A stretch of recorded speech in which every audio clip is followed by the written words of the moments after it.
चलिए आज ही hello student class start कर दिए हैं आप लोग को।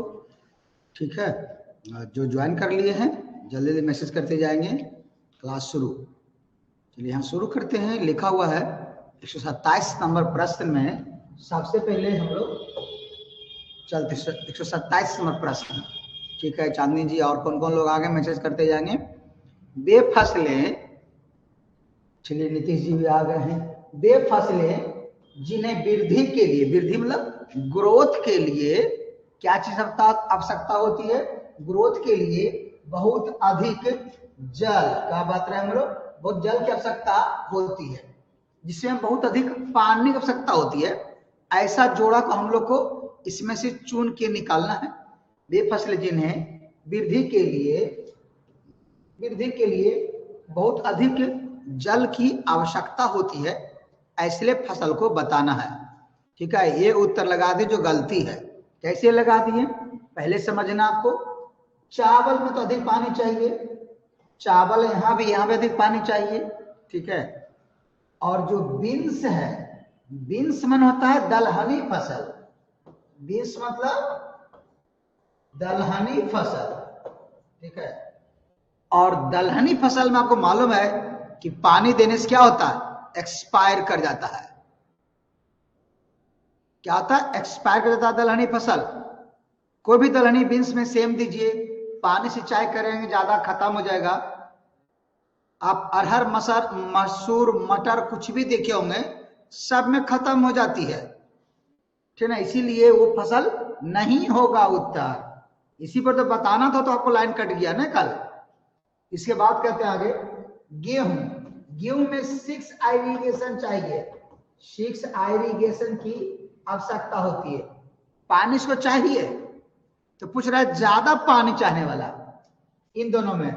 गेहूं में चाहिए तो मक्का में कम चाहिए, मक्का में कम तो अनाज वाले में चाहिए। ये दोनों मिला के 4 ऑप्शन में से ज्यादा आपको पानी चाहने वाला फसल कौन हो गया, चौथा। समझ में आ गया। ये हम लोग को जानना था। इसी कल तो बताए थे, उत्तर थोड़े बताए थे कल, जो कल समझ के तुरंत मार दिए। समझ के मारना है, ये नहीं था, समझा रहे थे कल।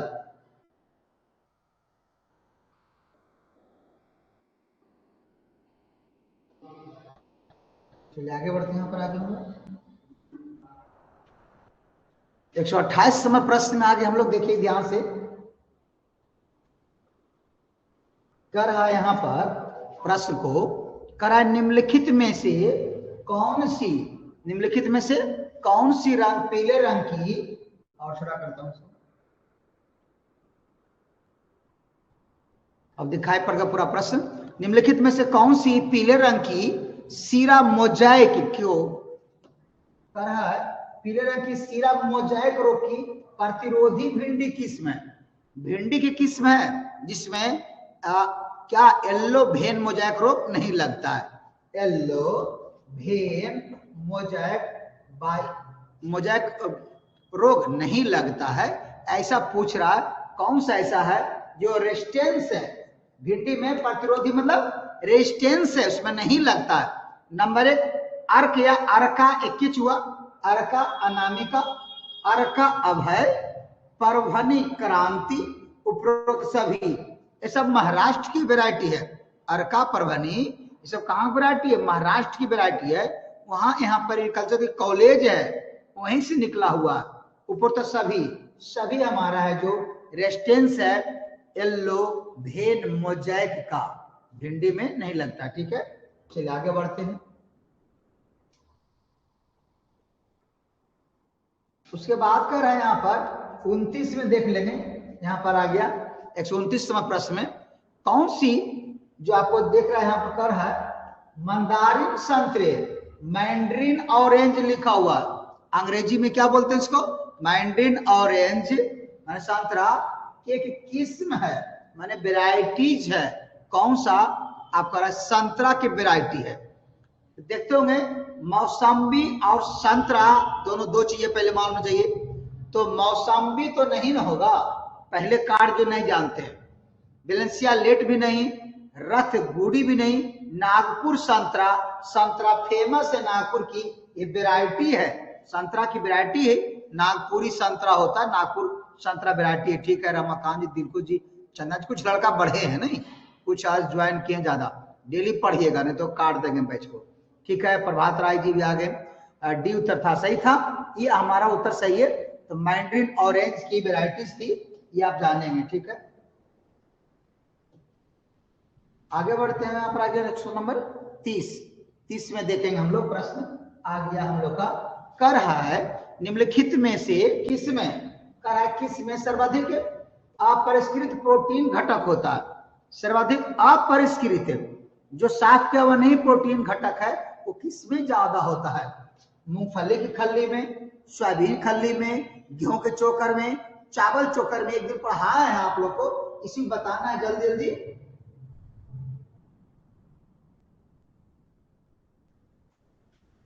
हाँ, इसको बताए थे एक दिन। हाँ, सोयाबीन खल्ली सही है।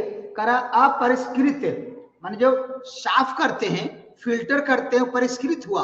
जो फिल्टर नहीं करते, साफ नहीं करते, अपरिष्कृत प्रोटीन का घटक होता है सोयाबीन खल्ली। सोयाबीन आप जानते हो, सोयाबीन की खल्ली, जो सोयाबीन खल्ली आप लोग खाए हैं, यस या नो? सोयाबीन की खल्ली, हाँ ठीक है, साक्षी जी आ गए, गुड इवनिंग। दिलखुश जी, बंजेश जी, सब लोग को गुड इवनिंग है। आशीष जी का भी है। बताना है आप लोग को पहले, सोयाबीन की खल्ली आप लोग खाए हैं, यस या नो? सब लिखे नो, सब खाए, सब खाए। एक एक स्टूडेंट, जितना स्टूडेंट आप लोग पढ़ रहे हैं, हमें उम्मीद है कि सभी लोग सोयाबीन की खल्ली खाए हैं। कैसे? सोयाबीन का जो बीज होता है उससे तेल भी निकलता है।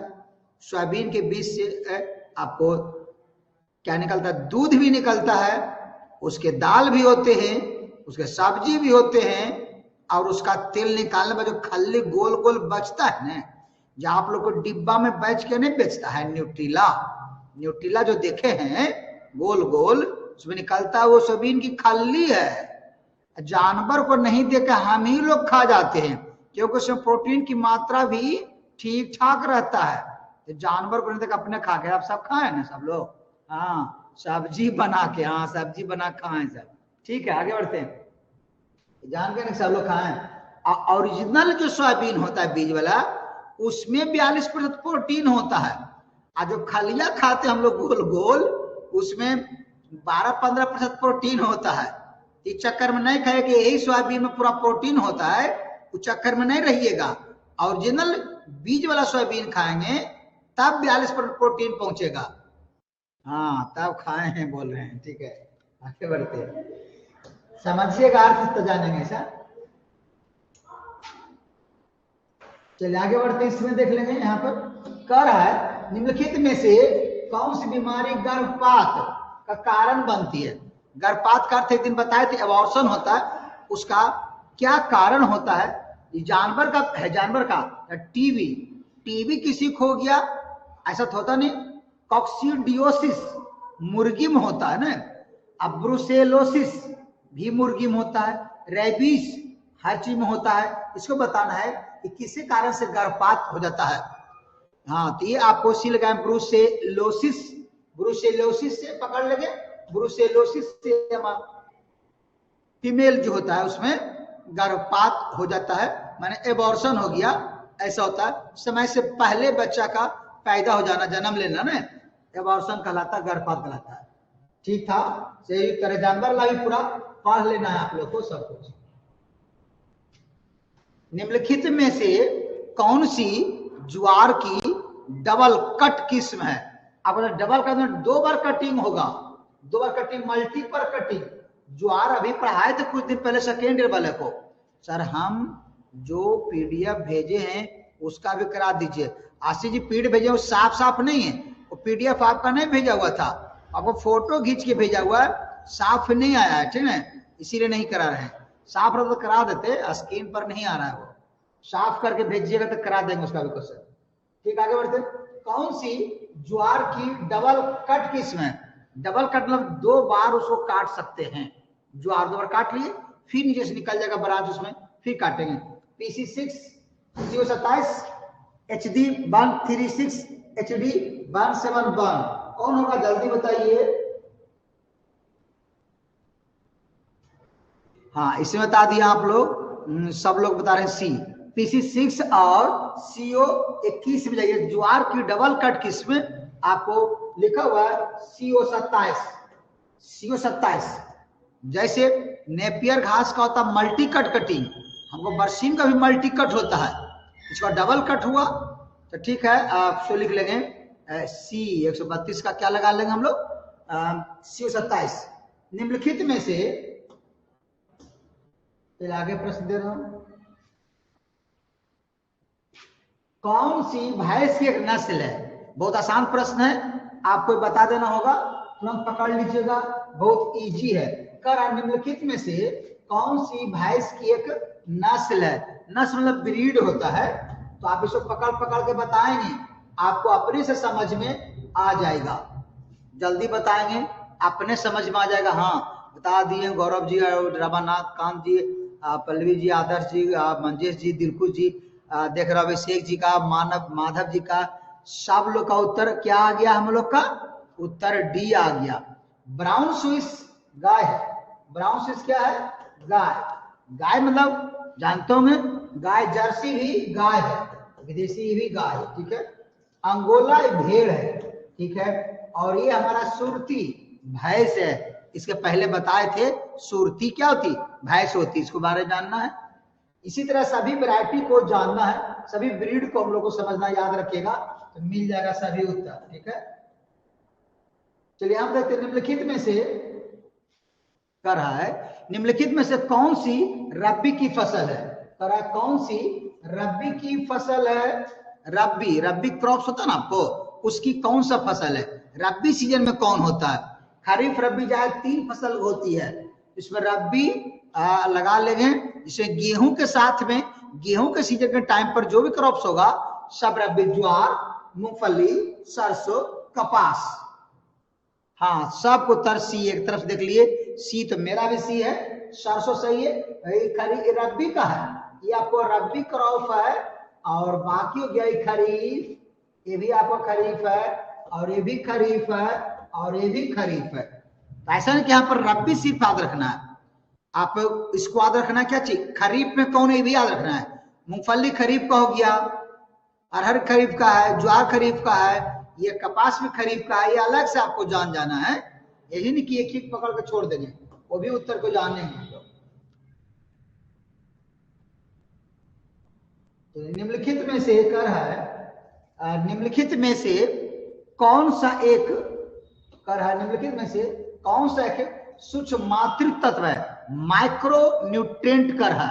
माइक्रो न्यूट्रिएंट कौन है, तो बता चुके हैं कि जितने 11th में पढ़ना था आप लोग को, 11th एग्रीकल्चर पढ़ना था, ये आपको 9 आपको मैक्रो न्यूट्रिएंट है, और 8 आपको माइक्रो न्यूट्रिएंट है। ये पूछ रहा है माइक्रो, MICRO पूछ रहा है ना, माइक्रो। इसमें देखेंगे आपको इसमें से लगाना है, सोडियम तो है ही नहीं किसी का, सोडियम तो होता ही नहीं, 17 को में सोडियम नहीं होता है, और पोटेशियम, कैल्शियम ये आपको दोनों मैक्रो है, मैक्रो MACRO है, मैक्रो है। तो हमारा बच गया बी ऑप्शन, सेलेनियम, नया ज्वाइंट हुआ ना हम लोग का माइक्रो न्यूट्रिएंट में, कुछ दिन पहले ज्वाइंट हुआ है, ठीक है। तो 17 को आप जान लेंगे, 17 हो गया। हम जब पढ़ते थे 16 पढ़ते थे, आपको हम पढ़ाते हैं 17 पढ़ाते हैं, सेलेनियम आ गया, ठीक है।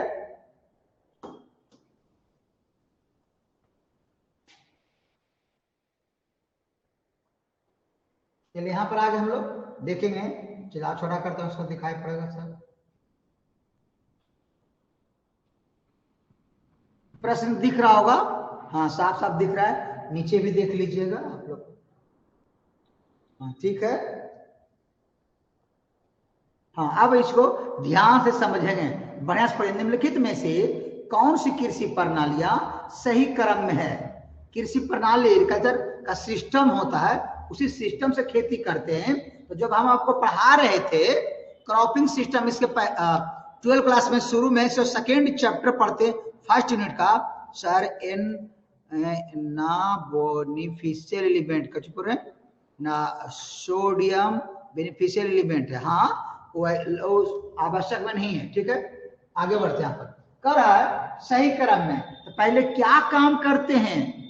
पहले मिट्टी की तैयारी करते हैं, मिट्टी तैयारी करते हैं, मिट्टी तैयारी, मृदा की तैयारी, तीन चारों में सेम लिखा हुआ। तो पहला में टेंशन कुछ नहीं लेना है, सब सेम था, वही करते हैं।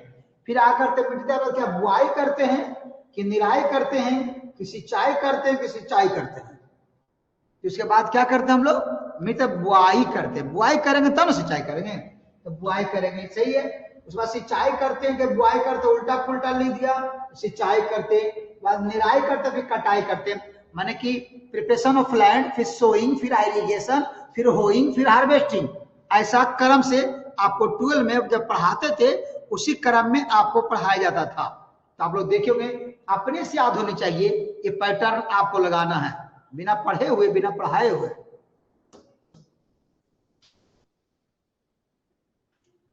चलो आगे बढ़ते हैं, यहाँ पर देख लेंगे आगे। कह रहा है निम्नलिखित में से कौन से समूह में लघु दिवसीय पौधे हैं? लघु दिवसीय पौधा समझ में आया आपको? 12 क्लास के फर्स्ट यूनिट के फर्स्ट चैप्टर में पढ़ना था। 12 क्लास के फर्स्ट यूनिट के फर्स्ट चैप्टर में पढ़ना था। समूह में लघु दिवसीय पौधे, लघु दिवसीय पौधे माने short day plant, SHORT, short day plant. नाम सुना आप लोग? कैसे पहचानेंगे? ऐसा पौधा जिसका फ्लावर एंड फ्रूटिंग के समय में, फ्लावर एंड फ्रूटिंग के समय में कम पानी की आवश्यकता होती है। फ्लावर एंड फ्रूटिंग समय कम प्रकाश की, पानी नहीं, कम लाइट की आवश्यकता होती है, उसको हम लोग क्या कहते हैं? शॉर्ट डे प्लांट कहते हैं। तो माने कि कम लाइट, माने जाड़ा में कटिंग होता हो, क्या में कटिंग होता हो? जाड़ा में कटिंग होता हो फ्लावर फ्रूटिंग समय, तो ये हम लोग को ज्यादा जरूरत पड़ेगा। अब इसको खोज के लगाइए। जो लगा रहे हैं सी लगा रहे हैं, उसमें तो गेहूं, हाँ सनलाइट, सूर्य प्रकाश बोले, गेहूं में तो गर्मी में कटता है, इसमें ज्यादा प्रकाश चाहिए। गेहूं बोले तो गया काम से। ठीक है, ऐसे अब सोचिए और लगाइए, जल्दी कर समझ में आ जाएगा।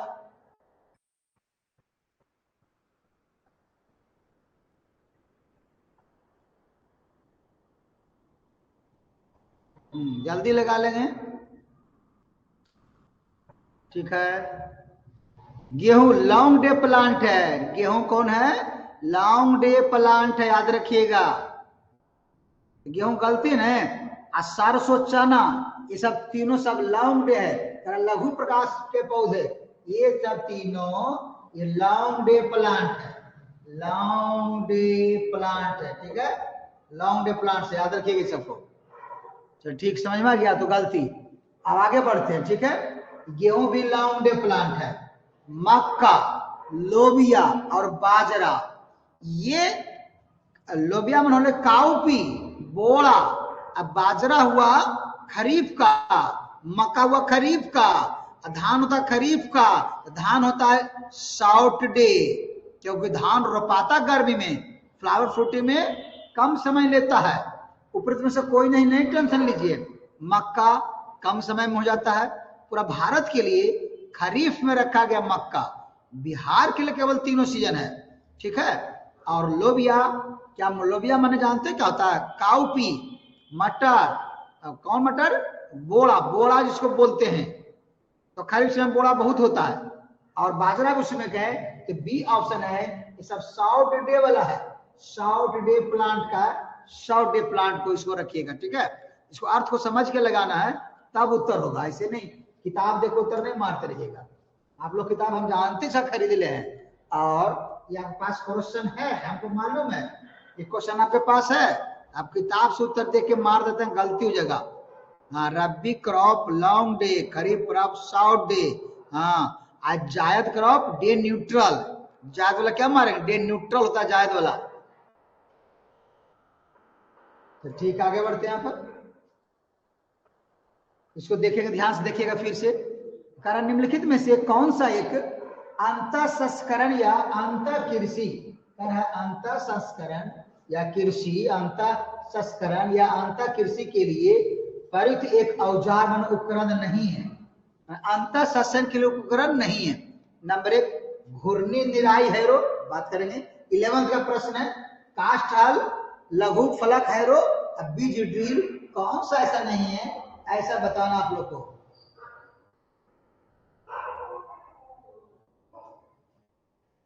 ये पहले प्रश्न समझ में आया, प्रश्न समझ में आएगा तब न बनेगा, प्रश्न समझ में नहीं आएगा तो नहीं बनेगा।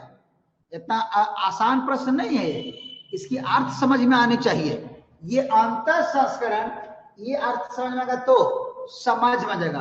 अंतः संस्करण मतलब हुआ खरीफ फसल में जिसको हम उपयोग करते हैं अंतर को, वैसे अंतर को अंतः संस्करण अंतर बोलते हैं। तो खरीफ फसल में घूर्णी निकाय हैरो, प्रश्न समझ में नहीं आया ना, ठीक है, तो नहीं आएगा प्रश्न समझ में तो नहीं बनेगा प्रश्न, आपको समझना होगा।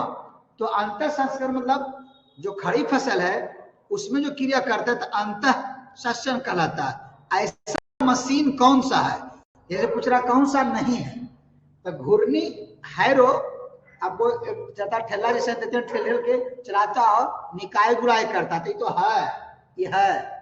कास्ट हल, लकड़ी के हल से खड़ी फसल में निकाय गुड़ाई करते हैं चला कर रखे।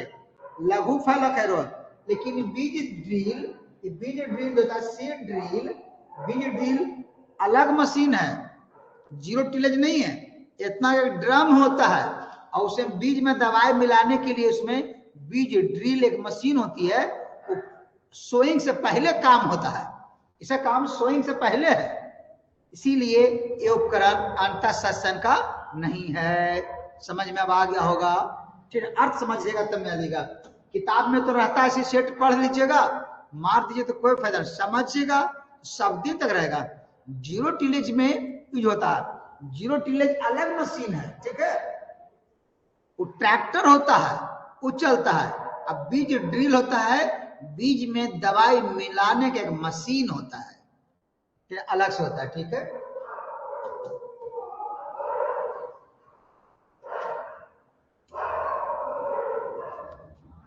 आगे बढ़ते हैं यहाँ पर आगे। हरिमहीनता माने कि कमी कारण, माने क्लोरोफिल की कमी के कारण होती है, क्या चीज हो जाती है, कैल्शियम, मैग्नीशियम, सोडियम, क्लोरीन, माने किसकी कम, हरिमहीनता, हरिमहीनता क्लोरोफिल, चार ऑप्शन में से किसकी कमी कारण होता है। माने क्लोरोसिस जो क्या है खत्म हो गया, क्लोरोफिल नहीं रहेगा, पौधा हरा नहीं रहेगा, किसकी कमी से पौधा हरा नहीं रहेगा, ये चार ऑप्शन आपको देख के बताना है।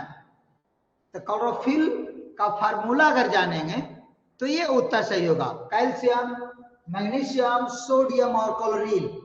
ये आपको बायोलॉजी में पढ़ना और केमिस्ट्री में पढ़ना। हाँ उत्तर दे रहे हैं, कुछ लोग का सही आ रहा है का बाकी सब का गलती आ रहा है, कुछ लोग का सही आ रहा है, ठीक है। बताता हूँ क्लोरोफिल का सूत्र क्या होता है, आपको जानते होंगे, CHO N और Mg। क्लोरोफिल में ये 5 तत्व होते हैं, कार्बन होता है, हाइड्रोजन होता है और नाइट्रोजन होता है और मैग्नीशियम। कोई एक चीज की कमी हो जाएगी तो पौधा हरा नहीं रहेगा, ठीक है। तो कार्बन है ऑप्शन में नहीं है, हाइड्रोजन है नहीं है, ऑक्सीजन है नहीं है, नाइट्रोजन है नहीं है, Mg मैग्नीशियम है, हाँ मैग्नीशियम है, तो ये आपको उत्तर होगा यहाँ पर। आया सर में 5 में से कोई भी गायब, पौधा हरा नहीं रहेगा, इसीलिए यहाँ पर मैग्नीशियम होता है। मैग्नीशियम कमी कारण से पौधा में हरिमहीनता, हरिमहीनता मतलब क्लोरोफिल की कमी, क्लोरोफिल की कमी हो जाती है।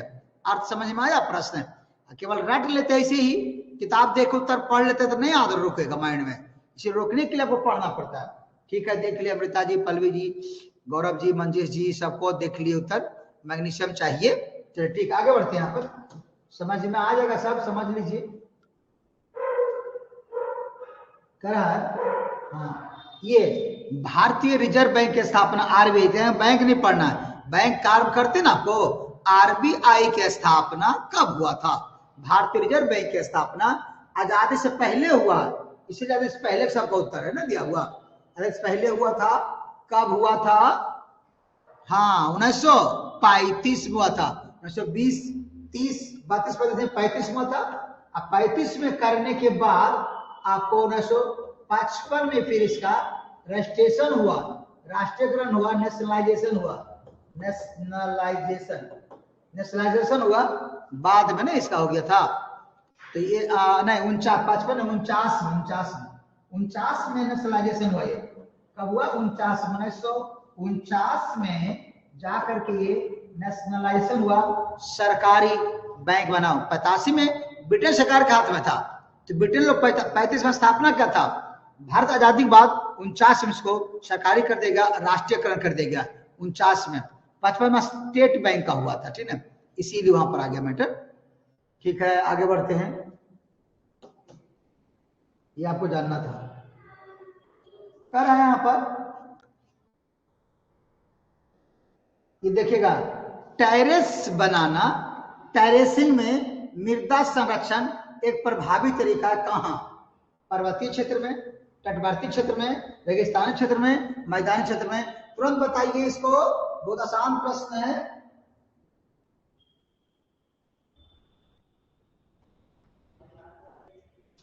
चलिए इसको बताइए जल्दी। इसको आपको हम अभी नहीं समझाएंगे, पहले बता लीजिए, उत्तर दे लीजिए, तब इसको समझाएंगे, क्योंकि ये प्रश्न आपका बहुत इंपॉर्टेंट परीक्षा में आता है। इंग्लिश मीडियम वाले तो जरूर बता सकते हैं, इंग्लिश मीडियम के जो स्टूडेंट हैं उनको ज्यादा समझ में आएगा। चलिए इस प्रश्न में हिंदी मीडियम वाले को थोड़ा कम आएगा समझ में, जल्दी उत्तर बता लेंगे। हाँ पहले लिख रहे हैं, क्यों करें ये, पहले क्या पूछ रहा हूं? टेरेस बनना समझ में आया? टेरेस बनना, टेरेसिंग किसे कहते हैं? जो टेरेसिंग किसे कहते हैं? टेरेस बनाना। टेरेस बनाना क्या होता है पहले ये हम जानेंगे, तब ना उत्तर निकलेगा। टेरेस बनाना नहीं आता तो टेरेस मतलब क्या? टेरेस मतलब क्या होता है? अर्थ में लिखिए आप लोग। टेरेस मतलब, टेरेस का हिंदी, टेरेस का हिंदी लिखिए। हिंदी जिनको मैंने हिंदी में लिखा, अंग्रेजी में लिखो सा हिंदी। टेरेस का, टेरेस अंग्रेजी शब्द है, ठीक है, टेरेस जो लिखा हुआ है वो अंग्रेजी शब्द है, तो आपको नहीं समझ में आएगा हिंदी मीडियम वालों को तो नहीं उत्तर लगा पाइएगा, ठीक है। और उसका अर्थ अगर समझ में आएगा तुरंत उत्तर लगा दीजिए खटाक से, हम अर्थ बताएंगे तुरंत उत्तर बना दीजिएगा। टेरेस का हिंदी बताइए। हाँ देखा था, लिख दिए सीढ़ी। क्या बोलते हैं? टेरेस का मतलब सीढ़ी, सीढ़ीदार खेती। सीढ़ीदार खेती कहाँ होता है ना? सीढ़ी नुमा खेती कहाँ होता? सीढ़ीदार या सीढ़ी नुमा खेती कहाँ होता? ठीक है, खेती कहाँ होता? ठीक है, मृदा संरक्षण करते हैं। अब बताएंगे सीढ़ीदार, टेरिस में सीढ़ी होता है, ठीक है। अब बताएं कहाँ करेंगे? अब उत्तर समझ में आ गया। हाँ, पर्वतीय क्षेत्र में सीढ़ी नुमा खेती होती है ना, हिल एरिया में होता है। अब अपने आप समझ में आ गया ना, हिल एरिया में होता है, तटवर्ती रेगिस्तानी में और मैदानी में नहीं। जो टेरेसिंग, इसको अंग्रेजी में कंटूर फार्मिंग भी कहते हैं। अंग्रेजी में कंटूर फार्मिंग, टेरिस बनाना, सीढ़ी नुमा, कई नाम है। अब अपने से उत्तर समझ में आ गया ना बिना बताए हुए, तो अर्थ समझना। इसीलिए कहते हैं हिंदी और इंग्लिश दोनों मैटर आपको समझ में आने चाहिए, दोनों समझ में आएगा उत्तर निकलेगा सही से। चलिए आगे बढ़ते हैं, उत्तर आगे हम लोग। फसल की वृद्धि के लिए, फसल की वृद्धि के लिए, फसल की वृद्धि के लिए क्या करना है? अनुकूल स्थिति प्रदान करने के लिए मृदा की यांत्रिक कार्य साधन, मैकेनिकल मैनिपुलेशन है। कर है फसल की वृद्धि के लिए अनुकूल परिस्थिति बनाने के लिए, प्रदान करने की मृदा की आंतरिक कार्य साधन, आंतरिक मशीन, मशीन के द्वारा उसको क्या करेंगे? मैकेनिकल मैनिपुलेशन है। क्या करेंगे? इसको उथलना, ओवर टर्निंग, जुताई, खुदाई, बिलोडन, स्टेरिंग, क्या करेंगे जल्दी बताना आप लोग को।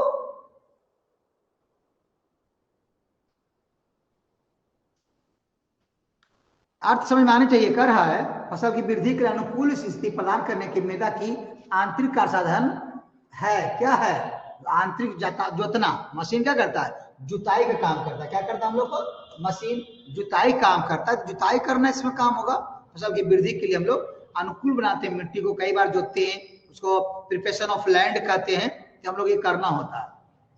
ठीक है, चलिए आगे बढ़ते हैं, यहाँ पर समझ में आनी चाहिए।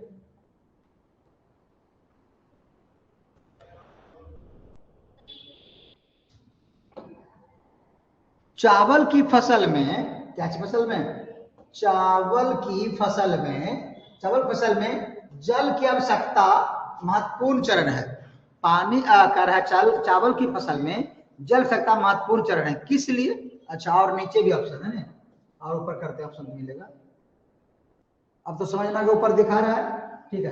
कर है नंबर 1, केवल न बूट करने के लिए, केवल सक्रिय कृषक एक्टिव टिलरिंग के लिए, और पुष्पन कुछ बीजारोपण के लिए, पेनिकल इनिशिएशन के लिए।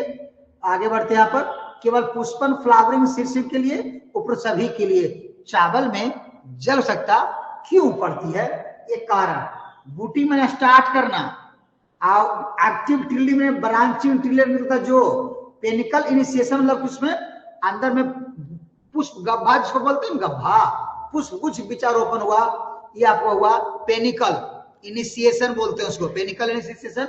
और फ्लावरिंग और शीर्ष हेडिंग उसमें हर समय जरूरत पड़ता है, इसीलिए हम लोग को उत्तर, सबका उत्तर सही होगा, ये सब उत्तर सही होगा। ठीक है, तो अर्थ समझ में आने चाहिए, पानी सभी प्लांट्स के लिए है, ऐसा होता है। रोपण की षष्ठकोणीय प्रणाली, कह रहा है यहां पर रोपण की षष्ठकोणीय प्रणाली, रोपण की षष्ठकोणीय प्रणाली वर्गाकार विधि की अपेक्षा अधिक पौधे समायोजित करती है।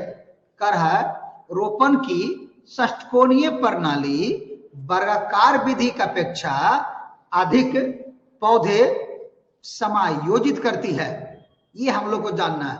रोपण की षष्ठकोणीय प्रणाली बताना आप लोग को, वर्गाकार विधि की अपेक्षा षष्ठकोणीय छो वर्गाकार में 4 पौधा नहीं, षष्ठकोण में कई प्रतिशत पौधा ज्यादा लगता है, प्लांट लगता है, ये बताना हम लोग को। कितना प्रतिशत पौधा ज्यादा लगता है, 25% लगता है, नहीं 15% पौधा ज्यादा लगता है, ये आपको पढ़ना था। 15% पौधा ज्यादा लगता है। षटकोणीय 6 कोण हुआ और वर्गाकार 4 कोण हुआ, उसमें से 15% पौधा वर्गाकार की अपेक्षा ज्यादा लगता है षटकोणीय में। ठीक है,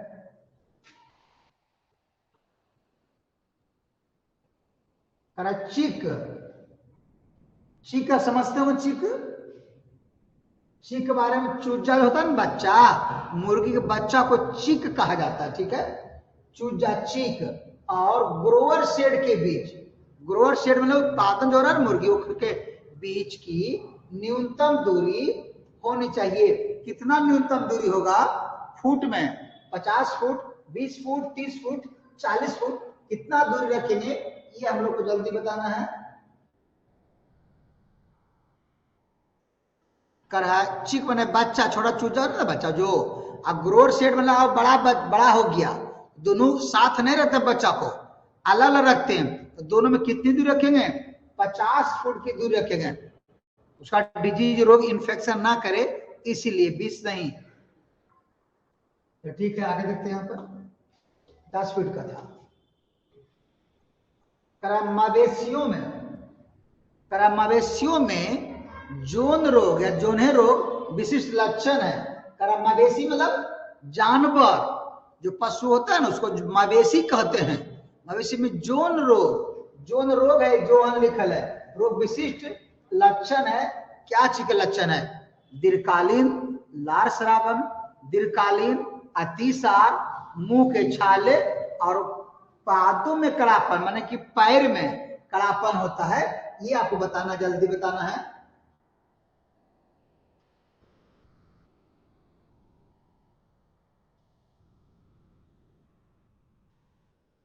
हाँ, दीर्घकालीन अतिसार समझते हैं, अतिसार कर है मवेशी में जोहे रोग, दीर्घकालीन में बहुत दिन तक, अतिसार मतलब डायरिया, डायरिया समझते हो, डायरिया रोग, उसी को अतिसार कहा जाता है ना। तो हम लोग को ये जानना था, ये आपको होता है डायरिया बोलते हैं इसको, ठीक है, ये जोहे रोग होता है।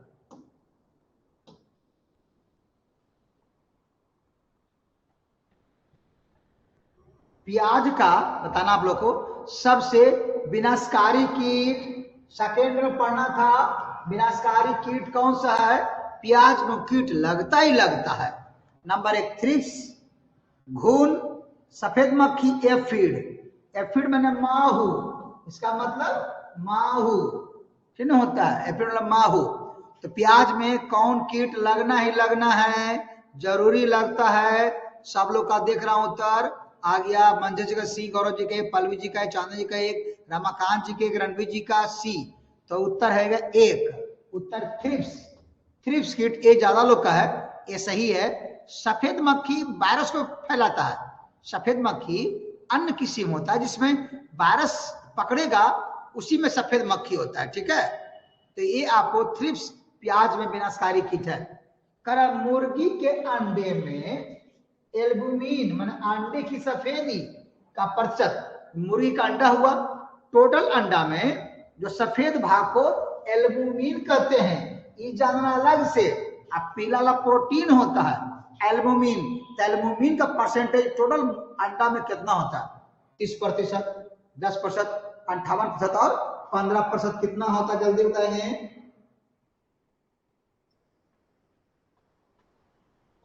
क्योंकि ये पहले समझना, आपको आराम से समझ आएगा, ज्यादा पीला भाग होता है कि ज्यादा सफेद वाला भाग होता है। अगर इस समझ के आपको आइडिया माइंड में लग जाएगा कि कौन ज्यादा होता है। हाँ 59, क्योंकि ज्यादा होता है सफेद वाला भाग, ज्यादा इसमें से होगा, 30 में होगा, 60 हो, ये नहीं होता 30 कम तो नहीं होगा, पीला ज्यादा नहीं होगा, सब लगाए कम, ही ज्यादा हो गया, अब इससे ज्यादा पीला नहीं होगा। एल्बुमिन वाला भाग 58% 60%, बाकी सब पीला होता है, ठीक है। तो सी उत्तर हो गया।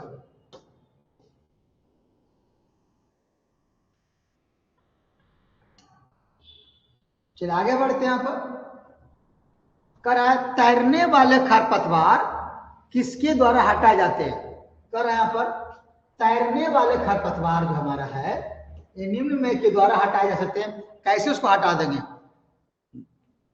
निकर्षण, कटाई, श्रृंखलन, घास काटना, मॉबिंग, किसके द्वारा ये हमारा खरपतवार खत्म होता है? नहीं, ये जानना हम लोग को। तैरने वाले जलीय खरपतवार निम्न के द्वारा हटाए जाते हैं।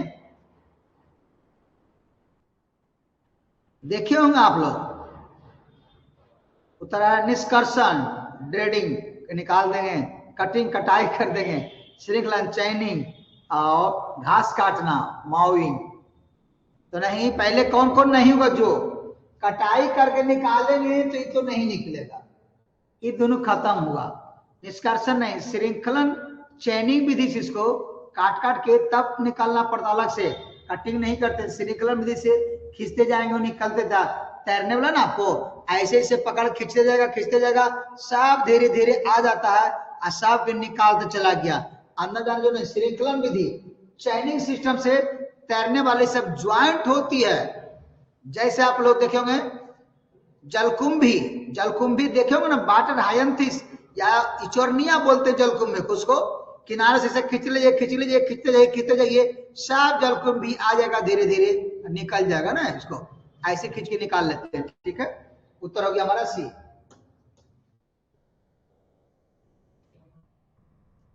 यहां पर कर रहे हैं लैंगसन मुर्गे की नस्ल। लैंगसन मुर्गे की नस्ल क्या होगा, जल्दी बताएंगे।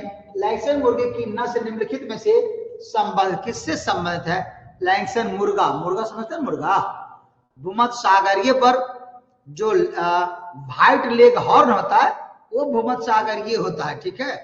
अंग्रेजी वर्ग माने अंग्रेज माने इंग्लैंड का मुर्गी है, भूमध्यसागर का मुर्गी है। एशियाई वर्ग एशिया की मुर्गी है, अमेरिकी वर्ग अमेरिका की मुर्गी है, ये पूछ रहा। तो लैंगसन मुर्गी जो हमारा है ये आपका एशियाई वर्ग एशिया का है, इसीलिए समझ है। और व्हाइट लेग हॉर्न रहेगा तो भूमध्यसागरीय वर्ग लगाइएगा। अंडा देने होता है ना मुर्गी, व्हाइट लेग हॉर्न, तो वो लगाएंगे। 150 क्वेश्चन इसमें था, तो 25 एक दिन पढ़ाए थे, वो आज पढ़ा दिए, मिला के आज का खत्म हो गया मैटर, ठीक है। कल न्यू लेकर आएंगे, पूरा आराम से पढ़िए, ठीक है। जितना क्वेश्चन है आपको मैं इधर करा दूंगा, जैसे ही बीसीसी का फॉर्म निकलेगा उसके बाद फिर कॉन्सेप्ट वाली क्लास, जो हार्ड पॉइंट है और आपको समझ में भूल गए हैं या नहीं आता है, वो सब आपको फिर भेज दिएंगे, ठीक है।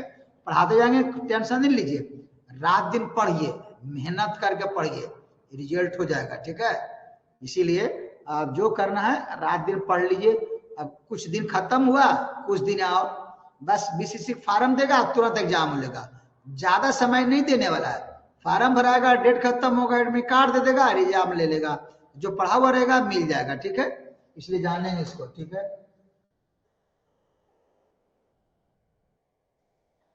इसमें से वही सब था, आज के लिए छुट्टी करता हूं इसमें से, फिर अगला विषय चलेगा, बायोलॉजी केमिस्ट्री सब चलेगा, ठीक है। ओके।